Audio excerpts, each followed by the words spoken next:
Hello everyone and welcome back to Backlog Banter. My name is Tucker Hazell and this is Dev Dive, a show where I get a chance to talk to interesting game developers about their games, and today I have Mr. Ray Chase here to talk about Date Everything. He's got an interesting background, he's made a really interesting game, and we're here to sort of dig into a game that, from what I know, has been a really interesting success. And we're going to talk about the history of the game, Ray's story in getting to making this game, his involvement in the games industry, and everything in between. But Ray, thank you very much for joining me. I've reached out to you about a week ago and we're already doing this, so I like a quick turnaround. Hell yeah. Excited to be here, man. Let's dive in. Yeah, absolutely. Well, first I want to give the audience members who might not know you just by name or by face a little bit of context of who you are, because to be honest, I didn't know who you were until I was playing Date Everything and then looked up who made the game. And so I want to give maybe context to people who are just coming in from Date Everything, that you have some history in the games industry otherwise as a prolific voice actor in many games that people might recognize the names of and the characters from. Yeah, man. I've been doing voice acting for like 15 years now. I do a lot of anime, video games. Just started doing a little bit of animation. And Western animation, and having a blast, man.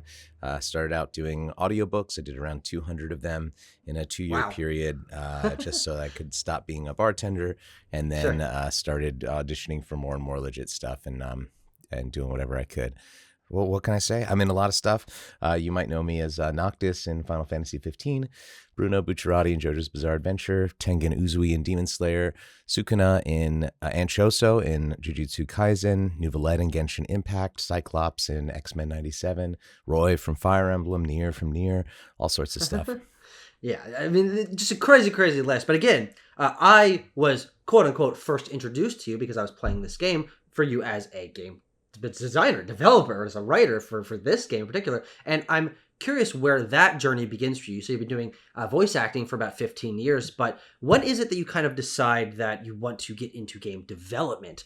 You still do plenty of voice acting, and we'll get into how you balance that later, but getting into actually making a game yourself rather than just being a voice in one.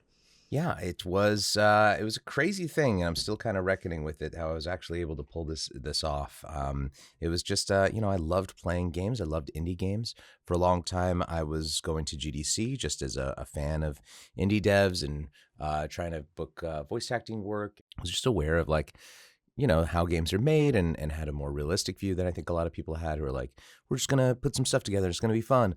And yeah, it was just one day, me and Robbie Damon he's a voice actor as well. We're doing a session together in a studio and just talking about man, wouldn't it be cool if we could make a video game one day, if we could pool our resources.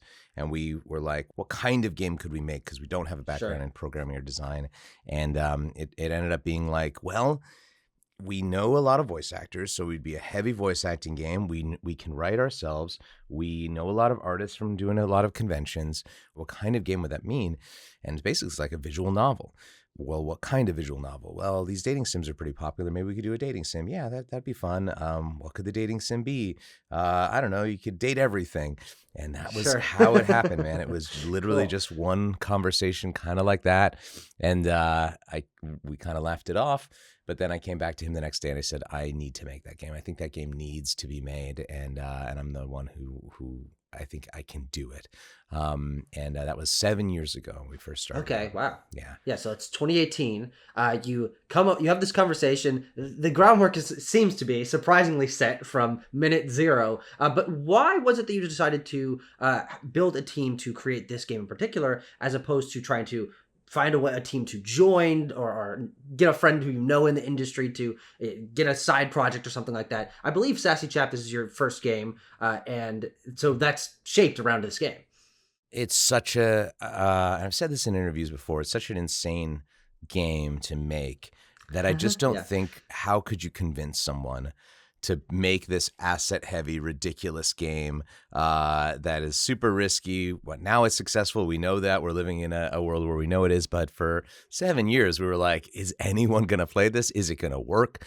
Are people going to like it? Is the story going to resonate with people? So many unknowns that I don't think there was any world in which we could have relied on someone else to shoulder that burden. For me, it was always, I knew that I had what it took to like just do it and learn stuff. And for this, during this journey, I thought that I was just going to be, writing and overseeing and stuff.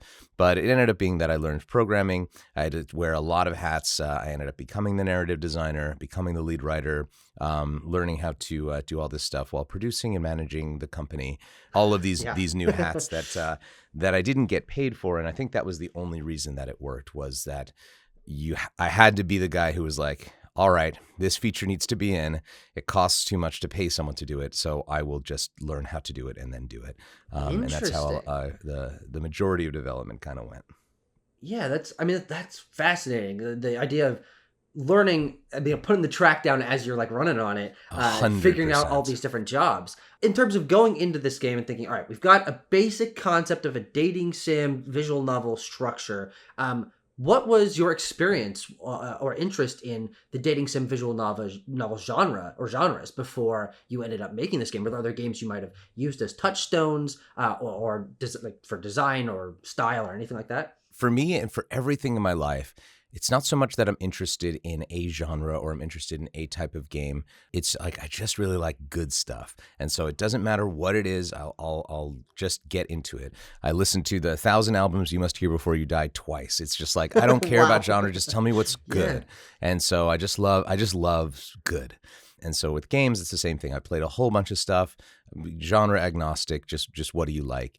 And I have played all the well-known dating sims, of course, and really enjoyed all the different takes on them. But we had a weird game where it was, all right, all these other dating sims have 8, 10 characters maximum. They have a much different scope, and they are into 3D overworld as well. Yeah. Hmm. And we had to do a lot of things where it's, in a traditional dating sim, you can have like 4 hours of one character. And we knew that if we had 4 hours of each of our characters, it would be absolutely untenable. So how do you Yeah. balance telling a story, a through line narrative, with the idea that a player can be, it's a sandbox dating sim Yes, it rather is. than a Hmm. traditional dating sim. You can date anyone, you can be friends with anyone, you can also have a hate playthrough of everyone, and it still all works. Those were the kind of design challenges that we had to get. And for me, the two games that I took the most inspiration of were Disco Elysium and Stanley Parable. And Ah, I think sure. those were the kind of ones that I wanted to do. I loved how Harry's story in Disco Elysium, you had the different cops that you could be, that had different playthrough styles. And for me, I kind of took that with the love, friend, and hate styles, that you could go through and play through the game as these styles. And I really like Stanley Parable. Of course, it has a great sense of humor, always surprising, and always says yes to the player's choices. That if you do something stupid, they'll notice, and something fun will happen because of it. Rather than other existing dating sims, those are the two that I took the most lessons from. No, I think that definitely makes sense, especially structurally. Especially those two games being ones with many different endings and many branching storylines. That is really what this is from like a visuals point of view. When you're looking at the average screenshot of Date Everything, it's not too far away from most visual novels or dating sims. Text box, hand drawn character portraits. Of course. But structurally, Date Everything is a sandbox game, and the idea of a sandbox dating sim is really, really novel. And obviously, that is why I imagine in your mind you're like, I have to make this game. Like that idea is Yeah. so A exciting. 3D visual novel also is something that is completely new. That's like what, Monster Prom. You click on you just click on where you're going to go. That's most of dating sims have that shorthand of just click on the location and go. But in our game, it was like, all right, you got to walk there, and and the place changes as you go. So we were Yeah. really making two games at the same time: the overworld and then the ink based story as well. Yeah, yeah. So with the idea of a sandbox dating sim, let's go all the way back to the very beginning when you're putting the team together and thinking about the scope and structure of this game. How integral was the sandbox element of it? Like the branching storyline, the exploration, choose what you want. Was that was there from the very beginning? And like what challenges when you were setting up the project came from, that being such a novel idea? Because we're doing 100 things, there were a lot of things that had to be absolute unshakable pillars for me. And one of them was you couldn't be repetitive. It had to feel like your choices mattered. It had to feel like There were characters who you could have absolutely insanely different playthroughs for.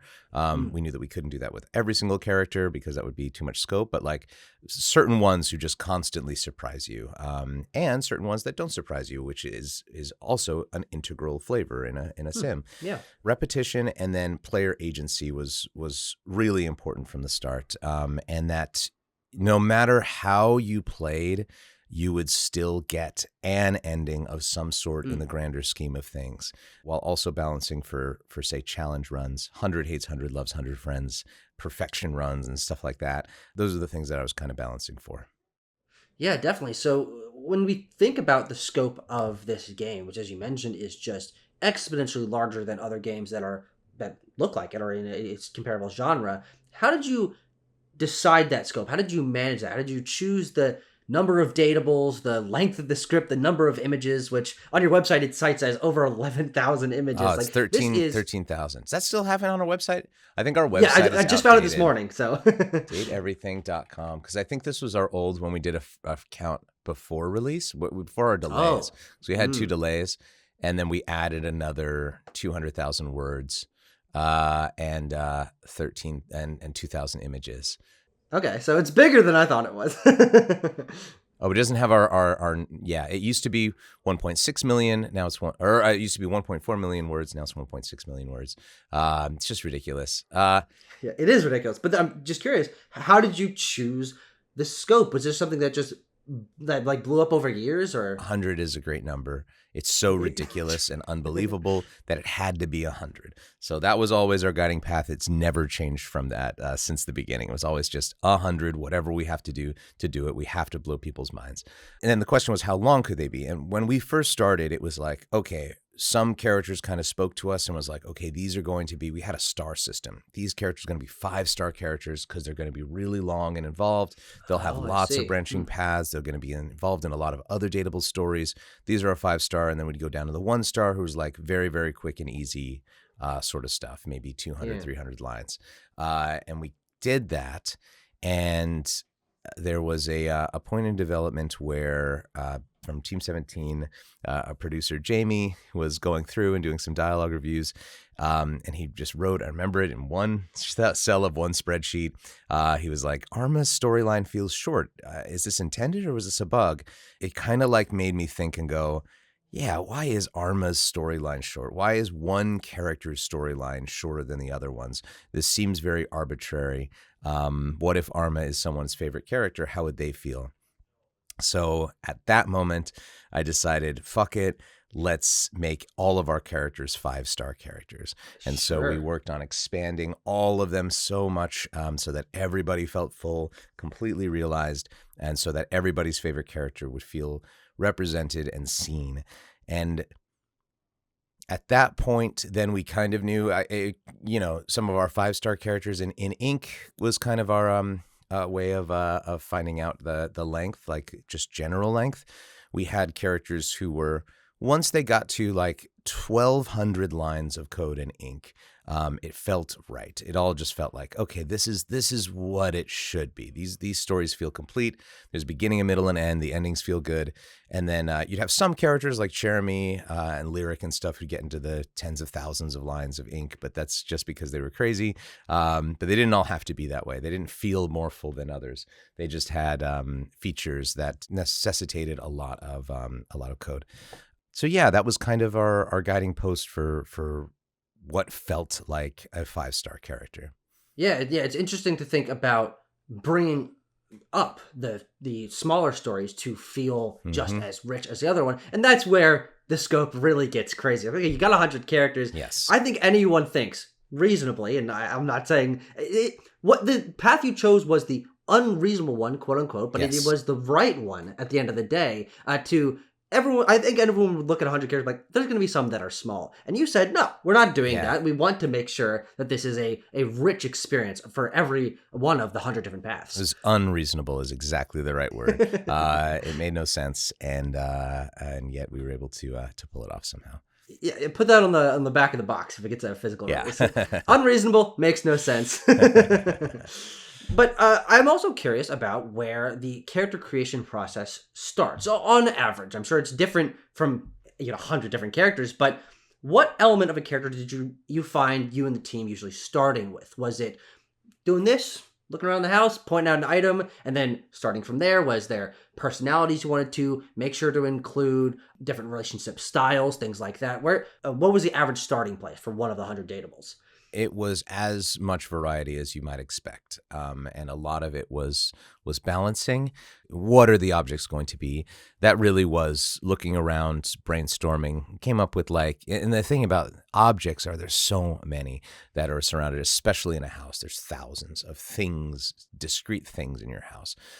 So we knew that we had to group some together. We knew that that this house had to be a little bit barren, unfortunately. And so, but we still wanted to have fun things. Wanted to have cool stuff that not every single house is going to have, like a piano, like a geode, sex toys, things that add a little bit of flavor to it.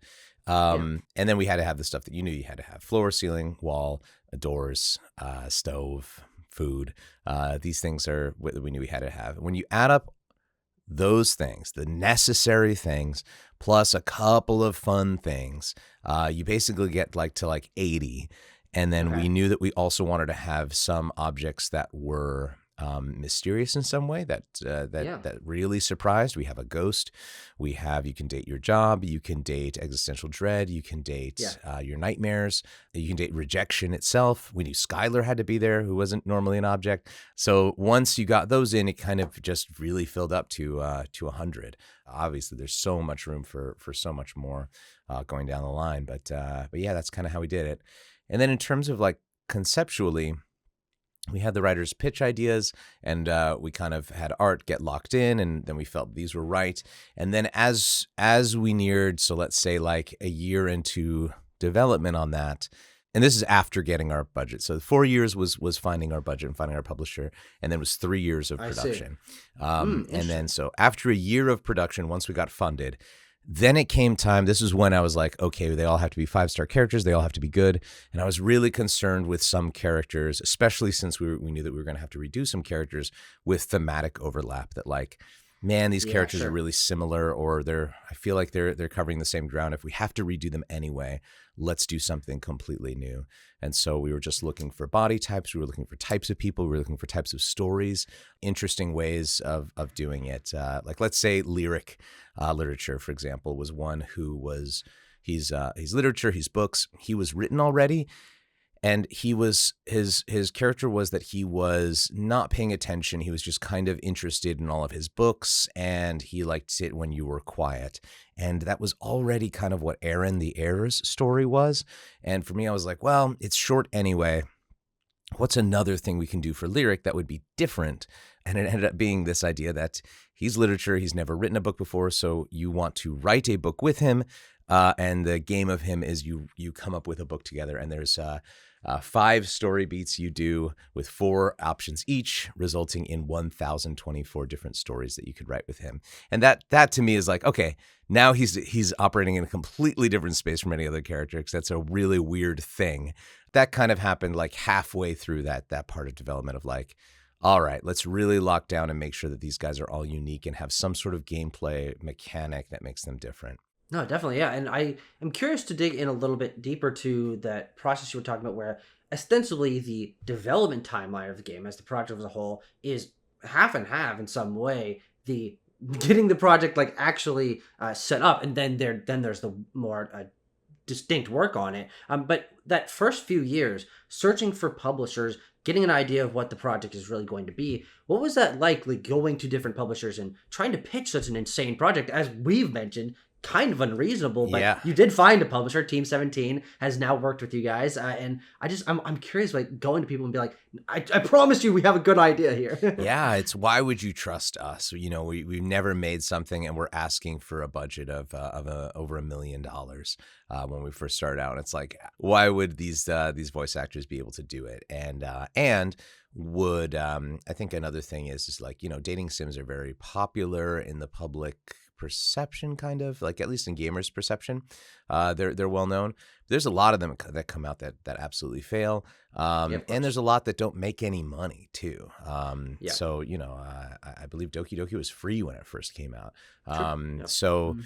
the question is like, can we risk all of this budget on all of these voice actors and arts and things like that for something that isn't going to be a guaranteed hit? We made a vertical slice, and it was the laundry room, and it was first person at the time, so very similar to how our laundry room looks in the finished game. Yeah, we just did our best. No way to say it, and we got a lot of no's. We got a lot of weird offers. We got one which was, we'll pay you 40 grand to make another vertical slice, but if we don't like it, you owe us that money. That was really confusing. I didn't understand that one. Hmm. Or we had ones where it was, hey, you're not tested in the marketplace. We'll do 50 characters, and you can't do 50 voice actors. You'd have to like recast a lot of people, like do double duty for some characters. It just didn't seem right. The story is, it's just one of those things where things work out, but the only reason the way it works out is because you put yourself out there so much. We went with Skydance, who sat with us, looked it over. They were very nice, but said it wasn't a good fit for their properties. They passed on it. And the receptionist was someone named Devin.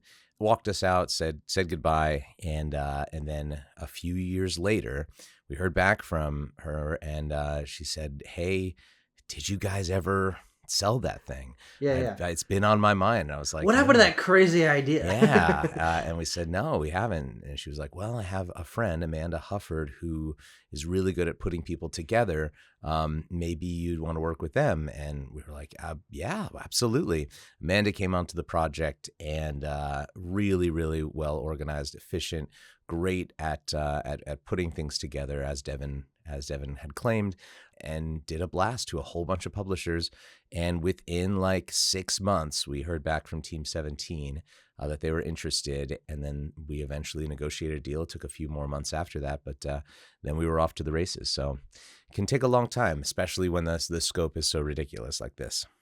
Yeah, yeah. Well, we talk about the writing scope, but that also then budgetarily and scope wise, complexity wise, also means that you have 100 voice actors that you have to deal with, that you have to communicate with, that you have to make sure you're getting all the takes and audio is all clear and everything. And from the very beginning, was having it fully voice acted, was that one of your core pillars? Because one thing I think is interesting about a lot of visual novels is they do, obviously more a budgetary thing, but they do like half voice acting. There'll be stock phrases, or there'll be like anime grunts and noises, whatever, filling in these extra scenes. But Date Everything eschews that completely, and everything is voice acted. So was that something that was a core pillar from the very beginning? It was something we really, really wanted. And then there were doubts as the scope expanded, and we started to actually get actors into booth to be like, well, how many lines can we get in 4 hours of a session?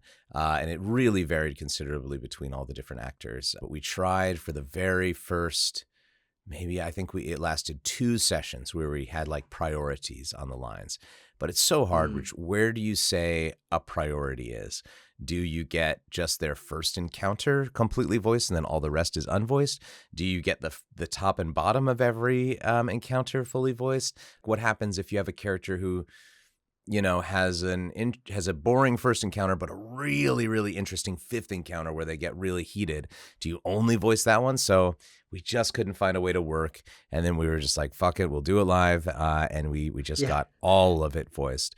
It added considerably to the budget, but one weird thing about what happened with development was it coincided with I was doing really well at conventions, fan conventions, and was able to make money doing that.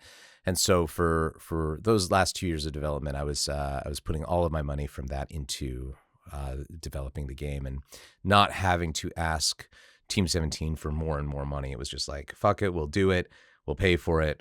Hopefully we make that money back. And that was very fortunate. Yeah, no, that's fascinating, and it is cool that your experience as a voice actor and part of your team also being composed of voice actors, and of course then bringing on 100 voice actors makes this one of the most voice actor forward games I can think of. And I'm also curious if that experience, being a voice actor for over a decade, if you think that has given you sort of a unique perspective on game development, if it impacted the way you were approaching the design process, the writing process, these things, having your experience be not in design, as you said, you learned programming and these other roles for this, but coming from the voice acting world almost entirely. I don't know. The worlds are so different, voice acting versus game developing, that I'm not sure that my skills in one had anything to do with the others. Other than that, when it came time to record my characters, it was very fast Yes. and free. So I was like, all right, give me the characters with the most lines, and I'll knock them out. But what it was a knowledge of the importance of voice acting. And one thing that we had done, this game was born out of the ashes of the 2016 video game strike, where we were striking for residuals, which is something that we never got, unfortunately. Video games don't pay residuals. They pay, Yeah. what we got was you get like a $200 fee after the game comes out, which is fine, better than nothing, but it's not a true residual. And so one of the things that we wanted to do with this game was say, hey, we're putting our voice actors front and center. We are celebrating them. We're getting them to show off and do things that they don't normally get to do. And we're going to pay them a real residual, something that the industry does not do. So we made our own agreement with SAG, and yeah, we will be cutting some residuals checks very soon, thankfully. Yeah.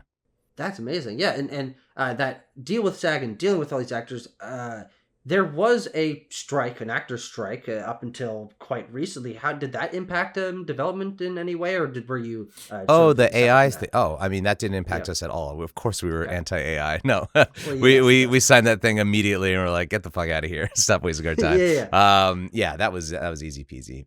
We were never going to use anything like that in our game. Well, no, of course, and you can feel that in the game. Yes. But that is something that was a massive impact on the industry and especially the performers over the course of the last year or so. And you and your role also being a voice actor in lots of bigger games that the teams may be using AI, and that may have impacted your other job. What was that like, balancing the two worlds where you feel like you've gotten it right with your team, and then you're looking into these other areas where it might be a little bit more rocky? I'm not sure. I feel like I was just able to do voice acting still. Maybe I think from the outside perspective, it might seem like the strike was maybe more monumental than it was. It really was against certain video game companies that were thinking about using AI and were holding out. And yeah, they were the biggest ones, but my job as a voice actor doesn't really change based on who I'm working for. And nor does my salary or anything like that. It's all just a union thing. So I feel like I wasn't really affected by the strike very much, because it was just video games and just those 5 or 6 companies who I don't think I was doing much work for anyway. So I don't know, maybe I'm fortunate in that way that I didn't really have to think about it that much. I just, you audition for whatever comes up for you. You return for your characters, and just kind of do your job. I don't know. Maybe I'm simplifying it too much, but I don't really have a satisfying answer for that. No, look, I'm the one asking the questions. You're the one who actually knows what's going on. So that's a perfectly satisfactory answer. Again, to the complexity of the game, and the ways in which some of these characters, as you mentioned, that might be a little more complex, showing up in other storylines, having more steps in their own quest lines. One of the things I got a friend who played this game wanted me to make sure to ask you is about the process of managing a really complex dateable quest line, one that will involve going to different rooms of the house and many different layers and different conversations. What was that process like of having all of your ducks in a row, so it actually ended up working as it got more and more complex? So the only way that it worked, and I think this is why also I felt like I could do this game, was I seemed to have a good ability for that side of programming, that story programming, and keeping lots of different story quests and layers and variables in my head at the same time, and thinking very abstractly and how things might intersect. we had at first, we were like, okay, we're going to have all of our writers do their own story variables and stuff. And we had this spreadsheet and people were going to communicate and nobody used it. Nobody cared. Nobody wants to communicate. Hey, I changed this variable. It's going to be called that. And after about like 1 week of that, I said, you know what? I'm just going to be the sole person who does all of the story programming myself. Okay. And that way, whenever I changed something, I knew that I had changed something. We didn't have to communicate and change the game design document and all this sort of stuff. I would just be the one to do all of it. And it was really hard, but I think even harder would have been shouldering that responsibility with other people and stepping on each other's toes and stuff like that. Just having it be one person doing it all, I think really, really helped in the end. It hurt my own mental and emotional health, but I knew I was fast. I knew I was efficient. I knew I was free and that I could do it. For me, when doing it, if you want to say technically what it was, characters like Able the Table, who's extremely complex, maybe one of the most complex characters on the programming and design side, because he's a location-based character. But more than that, he's a location-based character with certain quests that involve other characters like Kopi and Jacques. That's one side of the quest for one of his collectibles. He's also a character that you can match with you, or match with Dasha, or match with you and Dasha. And he has to have return states for all of his places that he speaks specifically about. So what I would do for something like that is just make all the stitches, make all these sorters within ink, and then try to keep my variables straight as best I could. And that was with all of the characters. I think another thing that helped with me as a lead writer and lead programmer and game designer was I was able to, like, when I was going through and editing stuff, I would be able to have everyone's writing in my head at the same time. So I was able to see, like, oh, okay, if a player is going to Stepford and he mentions Washford, there should be special dialogue if the player is in love with Washford, that occurs. And like those kinds of interconnectedness things, I was pretty solely responsible for, because the other writers, as much as they would want to know what the other writers are doing, it's still a lot to keep track of if it's not your full-time job. And so I was kind of putting all of those things together, making a lot of the guest appearances work and making a lot of the very special conditional dialogue work for players who had done, a writer might write a quest one way, but I would have to see it from the global perspective of like, okay, but the player can, it's a sandbox. This quest can come at any time. There was, so like, let's say, Mitchell Lynn is the food. He makes a cake for everybody and everyone comes and sees all the cake. And I had to make it so that what if everyone is also realized, so no one comes and sees the cake, and put in special dialogue for all of that kind of stuff. So yeah, I was responsible for all that. I think it only worked because I was the only one doing it. If we ever make a second one, I don't know if I could do this again. But not having to communicate, boy, was that nice. Yeah. I mean, being sort of the central nervous system of it kind of makes sense of how it's even really possible to have such a complicated project work from your perspective and having a small team making this. And it's cool to hear that some of it kind of came naturally to you, that you were more efficient than you expected and you kind of understood these things. But I'm curious, what was the hardest part of learning all these different skills, putting on all these different hats? Which one did you find the most difficult to manage to sort of teach yourself to get the project going? By far the hardest part was working with a publisher. That was really, really difficult to understand, like, where they're coming from.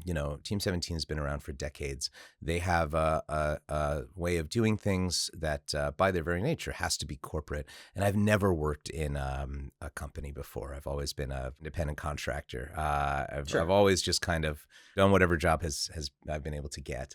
And so learning about how a company works rather than just a bunch of actors who are doing this kind of stuff for fun is totally different. And having to answer for milestones, having to show up for those big meetings with the leads of each of their places, being able to talk the talk and walk the walk was really hard, especially because we failed every single one of our milestones as we were going through. Not a single one went through. So we were always way over budget. We were always way behind schedule, and that was hard, especially because I could see because I had such an intimate knowledge of the game, I could see things that players really needed that we didn't account for when we first made the game, but Of had to course, be yeah. done. And the hard part was trying to convince them that these abstract things had to be done and that we needed the resources for it while I was failing the simpler things at the same Yeah. time. So it was always really difficult. So that was by far the most difficult part of it, was showing up for that stuff. And they're in England, where the time difference is massive, and so all of those meetings all had to happen at like 7, 8 in the Of morning, course. Yeah, yeah, every yeah. single day, and that was really rough. Interesting. Yeah, yeah. And that I also assume is something that impacted the whole team and like building a culture and all of that. Once you started working with Team 17, like the changes that would have to be made in order to like facilitate the day-to-day process must have been interesting. I tried my best to shield everyone from that. So I think that our people had a better time. I would hope so, that I was able to stand up for them and not have those things affect them too much. Sure, yeah. And in terms of putting together Sassy Chap Studios and making this game, this being like a first real design project that you're working on, what was it like building up a team, like picking out designers and artists and making this the studio of quote unquote your dreams, building your first game studio for this game? Yeah, it was a mix of people we never worked with, and then people who we did have a great working relationship with. I'll say the pillars of our team are Nijuku, who's our lead artist and Mm. character designer. She designed every single one of these characters, did such an absolutely amazing job. And she I've known for a very long time, because she did Final Fantasy art and Kingdom Hearts art back in the day when I was first doing Final Fantasy 15. She would just Mm. send us fan art, and we were like, "Wow, this is fun." She's a Oh, great sense of cool. humor, really good eye for detail, and we were like, "Man, you're just great." And so we'd commission her for art, for years. And then when it came time to do this, we had her do a test, and we were like, "Man, this is just perfect." So that was a slam dunk. Who we'd known for a long time. And then the other pillar would be Garrett Williamson, who did 98% of the music in the game and did all the sound design. He was someone who I had found through a podcast that I made, called Sky Brother Force. And he's just someone who can write any kind of genre, at such a high quality, so easy to work with. And so he was someone who I'd worked with for maybe a year or so before Did Everything. And then he took to this so well, just being so creative with making a game that had, a 5.5 hour long soundtrack in just under 2 years. That's amazing. Yeah, yeah. Um, Going back quickly to the writing of the game, which obviously you were very, very heavily involved with, I kept thinking about this as I was playing the game. How difficult was it for you to write a game without a gendered protagonist? You're just the person in the house. There, you choose your own name. You don't have any particularly strong character traits, and all the characters of all different genders and sexualities interact with you in whatever way their personality fits best. And the dialogue then has to reflect that non-gendered main character. And so I wonder if that was difficult or if it maybe even came easier. What was that I'll process say like? the easiest part was the gender. So all we had to do for that was every time that the characters talked about the player, which happened more often than you think, in a Yeah. game where you're talking to someone, where they'll be, in a conversation and say, "Oh, the human is here. Mm. She's here. He's here. They're here." It actually happened quite a lot. And all we would do is we would just have three of those pronoun options that would appear, and we'd record that dialogue three different times. So that was actually the simplest part, was the gender. The hardest part was, how do you show a character changing over time in a sandbox game? And the solution for that, we tried a lot of different ways. It's not the perfect solution, but it's a solution, was the spec system, that you essentially have an RPG leveling up system Yeah. where your character is able to say more and more confidently certain aspects of their personality over time. That was the best way to do it, because you could talk to these guys in any order that you wanted Hmm. to. And at least specs, you're like, all right, you earned the right to say this particular line of dialogue because of your Yeah. your character growth, supposed character growth through the thing. But it was really hard. Like, how do you make a character a completely blank slate. It could be named anything, Exactly. could be any age, trying to keep those things as vague as possible. I think there was one part towards the end of development where we actually had to show what the character looked like. It was for Lady Memoria, who was one of the last written characters, of like, okay, what does a baby picture of our character look like? Who's our fucking character who looks like anything? And I really like the solution that Nietzsche came up with, which is just this blue thing. You're just this blue stick figure thing, genderless, featureless, and blue, which I think sidesteps race very well, where it's just like, you're just whatever. And that was like, I think, a really nice solution, and I think people have really taken to for our crazy character in their fantastic red shirt.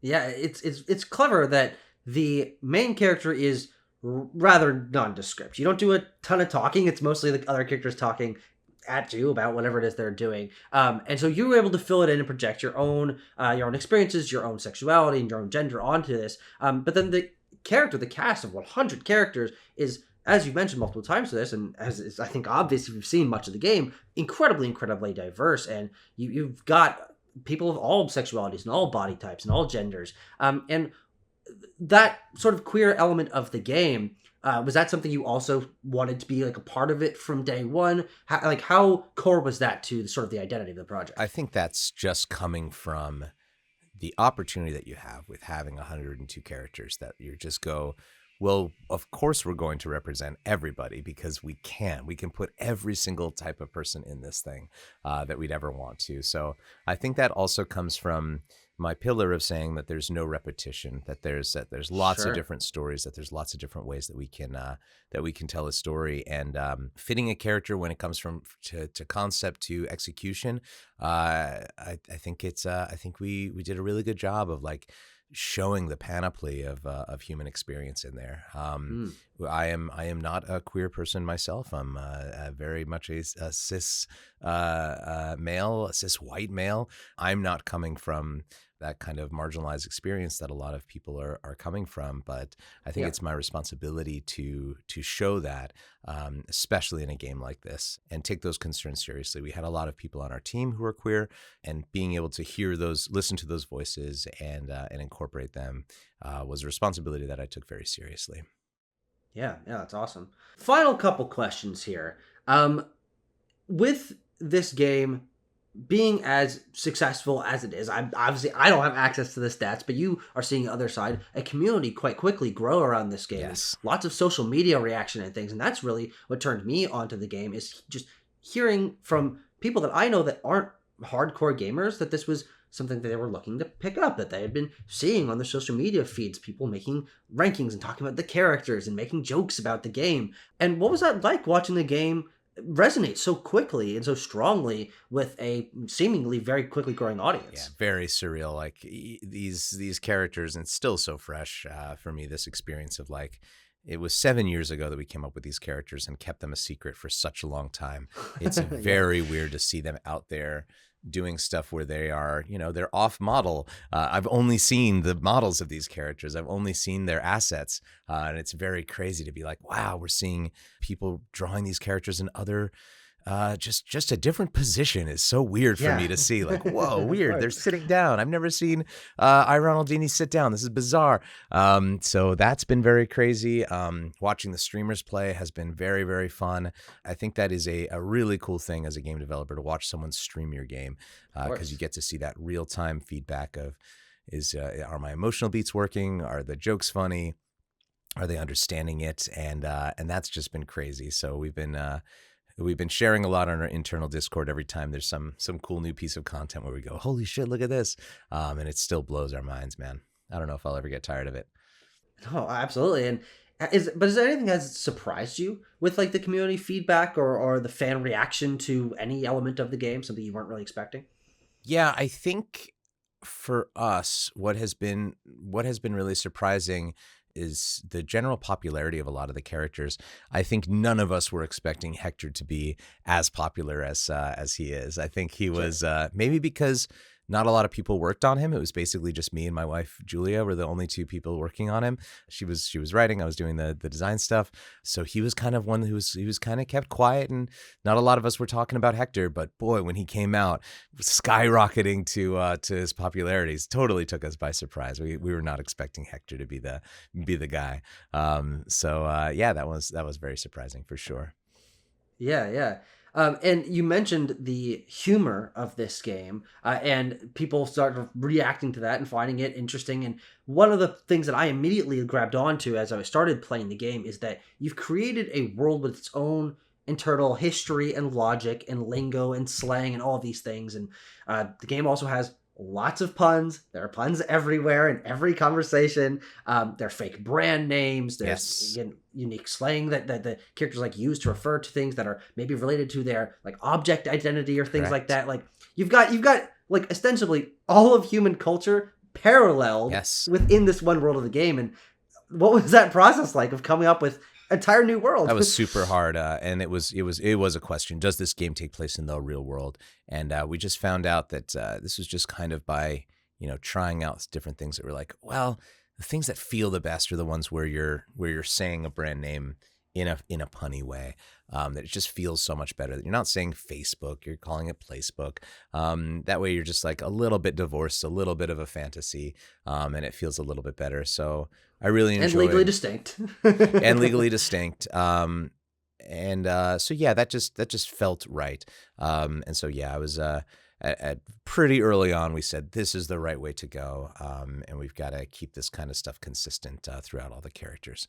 And I think we did a pretty good job of that. I don't think there's any mistakes that we made, but someone might find something sooner or later. Yeah, no, totally possible. And to the point of the puns, what's the corniest pun you think in the game? Do you have one that like jumps out? You're like, it's so bad, but just so right. I personally don't think there's any such thing as a bad pun. I don't find them corny. I don't find them groany. I think they're fucking awesome, and I think they should be used more. I think wordplay is something that as English speakers is a blessing that we can play around with as much as possible. I think we have a lot of book lovers and literature lovers in this game who are on the writing staff. So we fucking love it, man. Well, that's very fun, and it contributes to the game's unique tone and identity and stuff. And I've really had a great time chatting you about this game that I like got really obsessed with really quickly. Like it's one of those games where just one more night, Yeah, exactly. All right, I need to wake up this morning. I need to check in. Yeah, that loop is so tight. And I really really did enjoy it. And I'm just before we close out, any other stories or interesting anecdotes about the production of the game you want to share with the community before we say goodbye? I don't know. I'm proud of this freaking game. I think it's awesome. I think it's one thing, and I wonder if players have the same thing, where 100 is such a big number that you forget large portions of it until you think of another character and you're like, oh my God, of course, Luke Nukem and his whole thing. Oh my God, of course, Hirohime is a part of this game and her whole fucking thing. Oh yeah, Tina and Tony, their whole thing. It's such a wild that you can't really encapsulate them all in your head at once. It's such a crazy thing, and I'm really proud of the fact that we were all able to make everybody distinct. Yeah, 100%. Well, Ray, thank you very much for joining me. I hope everyone enjoyed, learned something about the game. I will be leaving links to purchase the game in the description of this video. Go support Sassy Chap and date everything on your social medias and things. Anything you want to plug before we finish out? No, all good. Thank you, man. All right, well, thanks for watching, everyone. Thank you, Ray, for joining me. And for everyone else, I'll see you next time.